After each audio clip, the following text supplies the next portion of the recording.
Well, hey there, ABC. I hope you all are doing well this afternoon. You may have noticed I'm wearing a Christmas shirt, and appropriately so because there is snow on the ground outside, and I am not at all thrilled about that.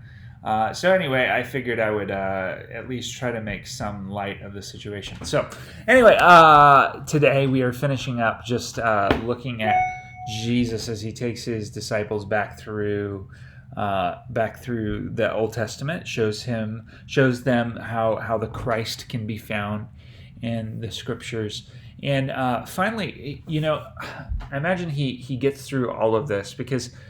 After Jesus' death, after his resurrection, there was still a piece that had yet to happen. Jesus had promised that he was going to send the Holy Spirit.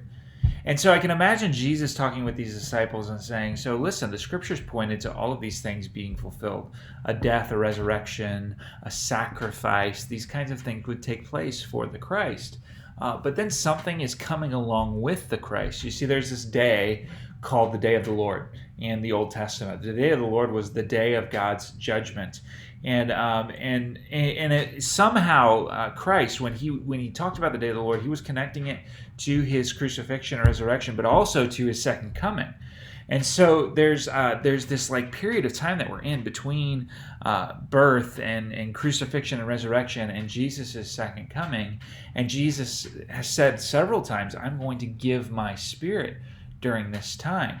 And so there's that idea. And then the other idea to take into consideration is this reality that somehow in all of these promises that God had laid out about who Jesus was or who the Messiah was and what the Messiah was going to do, somehow God was going to use Israel to bless all people. Like somehow God had instituted a plan in Israel that was not just going to end up being for Israel, but that was going to that had nothing to do with nation or religious affiliation or any of that. That it was somehow God was going to reach outside of Israel and collect people to Himself, and we see that in the blessing of Abraham in Genesis 12:3. That in Abraham somehow all the families of the earth will be blessed.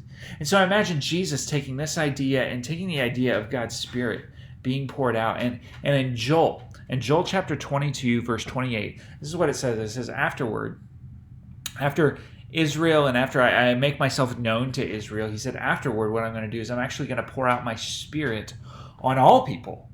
Not just on Israel, but on all people. All people are going to see my Spirit. All people are going to come to know me. Your sons and your daughters will prophesy. Your old men will dream dreams. Your young men will see vision. And then even on my servants, literally even on my slaves, both men and women, I will pour out my Spirit in those days. The idea is that God is not going to restrict access to Him to one particular people group, but that He's going to make access to Him available to everybody.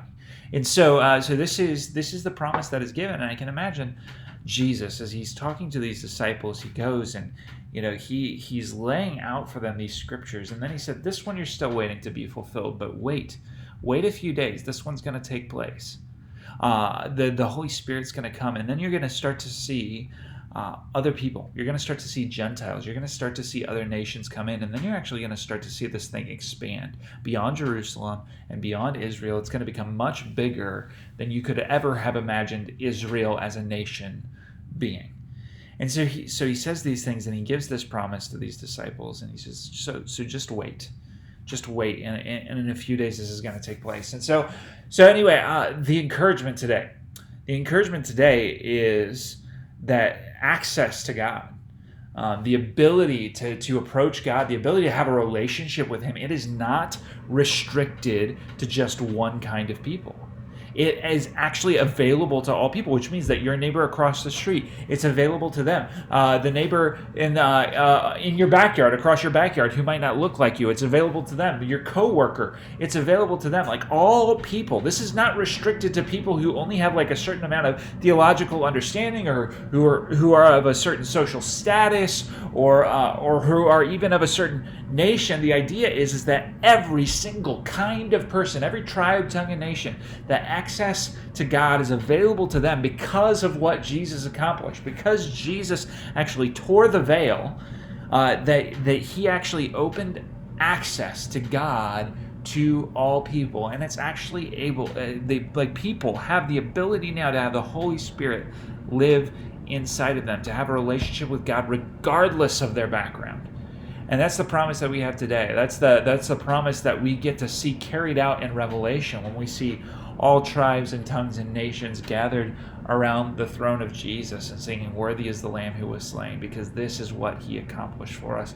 So Alliance Bible Church, the encouragement to take away is, no matter who the person is that you think could never reach God, could never have access to God, the reality is us, Gentiles, people who are not Jews never had a category for how we could have access to God, how we could possibly reach God, but God made it possible for all people to come to him.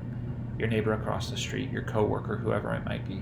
And so Alliance Bible Church, I want you to take that encouragement and know when you step out and you share the gospel with a neighbor, when you step out and you serve a neighbor, you are revealing to them the God who has saved you, and he wants to save them. He is available even to them. So I pray that you would take that encouragement today and go with it. So Alliance Bible Church, thank you for joining me today, and I really look forward to worshiping with all of you on Sunday. I'll talk to you later.